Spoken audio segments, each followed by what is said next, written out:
Sobat-sobatku semuanya, baru saja kemarin terjadi apa yang diucapkan oleh Amin Rais benar-benar ditepati, apa yang diungkapkan oleh Amin Rais benar-benar dijalankan.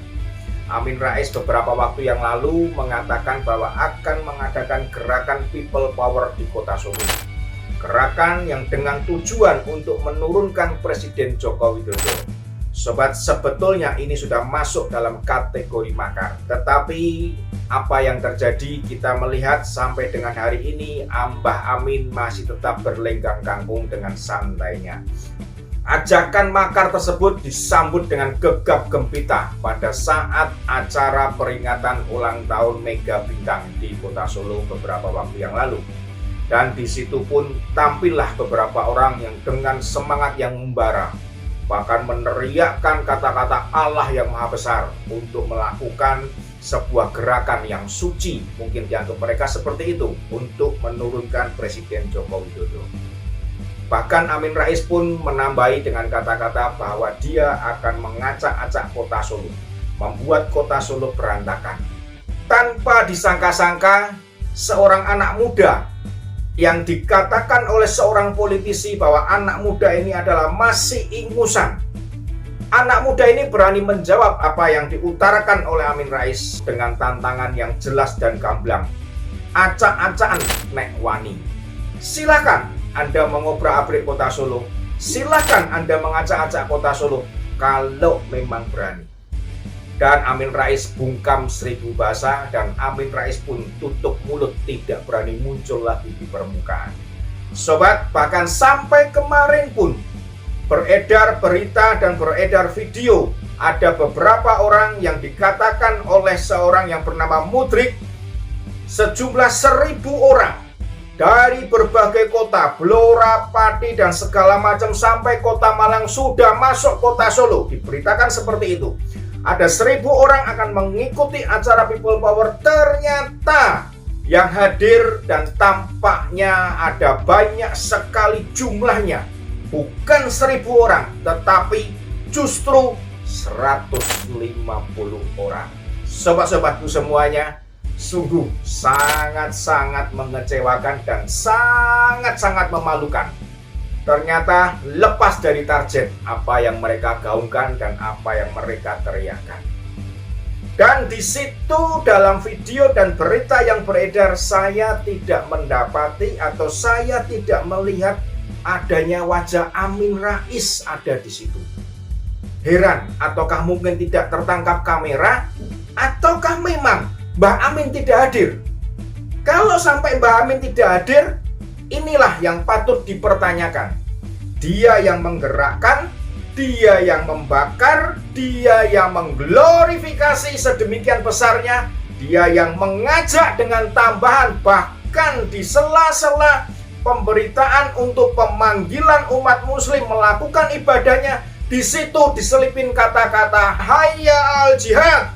Sobat-sobatku semuanya, ternyata jihad yang dikemas oleh Amin Rais, jihad yang dituntun oleh Amin Rais, ternyata sang penuntun dan sang peneriak tidak datang. Sepertinya seperti itu. Semoga saya salah melihat dan semoga Amin Rais betul-betul datang, karena itu merupakan sebuah komitmen bagi dia kepada para pendukungnya. Sobat-sobatku semuanya, ada yang aneh jika memang kita melihat seruan People Power dari Mbah Amin ini. Mbah Amin mengatakan bahwa Jokowi sudah salah urus negara. Dan di tema untuk People Power kali ini, mereka mengusung tema yaitu Jokowi salah urus negara dan usut tuntas ijazah palsu Jokowi. Sesuatu yang sungguh aneh. Coba kita berpikir dengan logika yang normal, dengan otak yang waras dan logika dan nalar yang betul-betul kita taruh dalam kondisi yang kalau orang bicara 00. Jokowi lulusan UGM. Mbah Amin pernah menjadi guru besar di UGM. Apa susahnya melihat ijazah dari seorang yang bernama Joko Widodo? Seorang anak muda yang mungkin pernah mengalami atau mungkin pernah bertemu dengan dia pada saat sang anak muda yang bernama Joko Widodo menuntut ilmu di Universitas Gadjah Mada.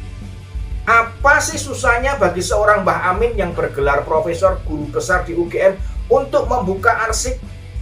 Betul nggak ya, yang namanya Jokowi ini adalah mahasiswa di UGM? Mengapa harus diusut tuntas? Mengapa harus sampai diributkan? Mengapa sampai mengorbankan orang yang saat ini sudah ditahan, yaitu Sugiknur dan Bambang Tri? Sobat-sobatku semuanya, sebuah perbuatan yang konyol dan yang bodoh kalau menurut saya. Kita tidak perlu demo berjilid-jilid, kita tidak perlu melakukan people power, kita tidak perlu sampai harus melaporkan kepada polisi dan segala macam. Kalau Mbah Amin komitmen ingin menurunkan Joko Widodo atau Mbah Amin komitmen menjatuhkan Joko Widodo, Mbah Amin akan gampang sekali membuka arsip karena saya percaya Mbah Amin pasti memiliki kolega yang banyak di Universitas Gadjah Mada. Apakah ini bukan merupakan sebuah pembodohan kepada masyarakat? Jika memang ijazah itu palsu, tentu dia akan langsung, dan orang nomor satu yang berteriak ijazah ini palsu, pasti dijamin 1000% Mbah Amin akan peneriakan dengan lantang, ijazah Jokowi adalah palsu, saya saksi hidup karena saya adalah guru besar UGM. Mungkin seperti itu. Tetapi apa yang dilakukan? Mbah Amin tenang-tenang saja.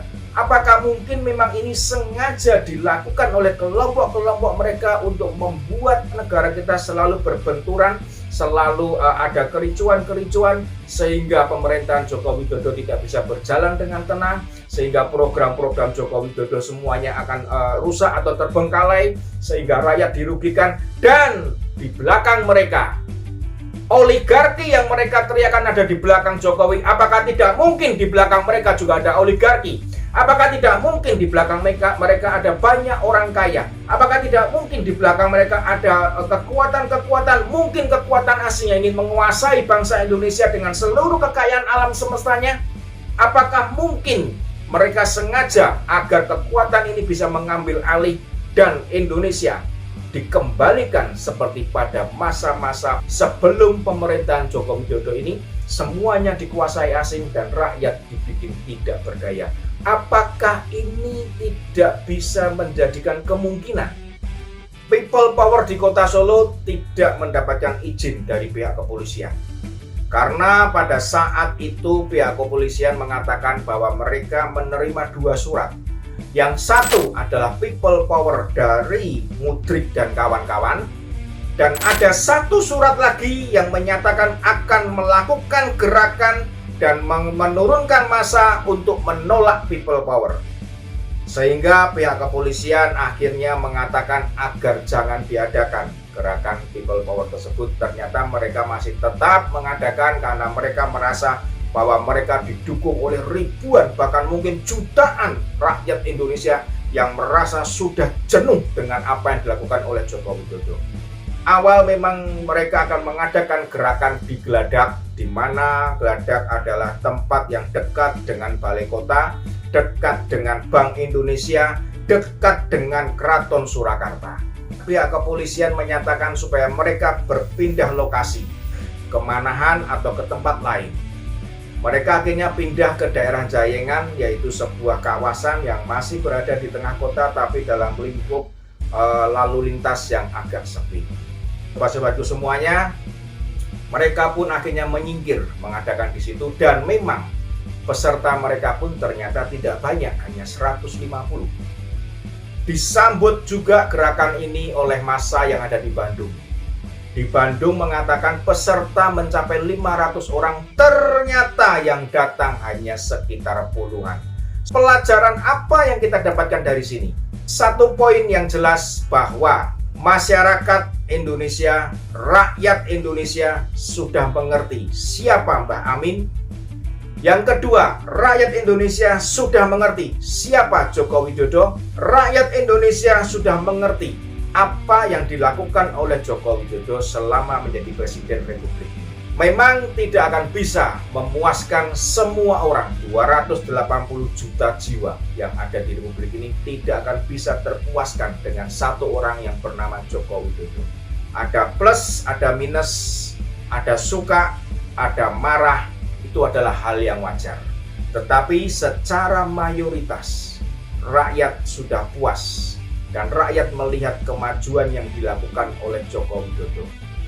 Jika memang ada sebagian rakyat yang merasa lebih susah, mungkin itu adalah bagian dari apa yang namanya roda itu berputar. Sobat-sobat itu semuanya, mari kita yang masih bisa berpikir normal, marilah kita melihat bagaimana keadaan selama Joko Widodo memimpin ini. Jangan kita menutup mata, jangan kita menutup telinga akan kebaikan-kebaikan yang sudah dia buat, akan kemajuan-kemajuan yang sudah dia buat, dan akan rencana pembangunan untuk membuat Indonesia maju, Indonesia mensejahterakan rakyatnya.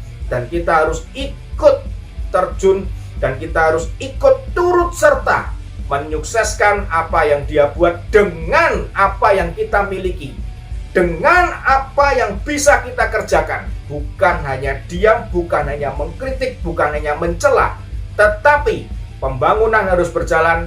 Dan diantaranya itu, maka marilah kita pada tahun 2024 menyeleksi siapakah capres yang harus kita pilih, yang manakah capres yang akan meneruskan program Joko Widodo, yang manakah capres yang terbebas atau tidak pernah tersangkut dengan organisasi radikal dan intoleransi, yang manakah capres yang tidak pernah terkena sanksi melanggar hak asasi manusia. Capres itulah yang harus kita pilih, capres itulah yang harus kita menangkan agar Indonesia maju, Indonesia sejahtera. Salam Opidantos.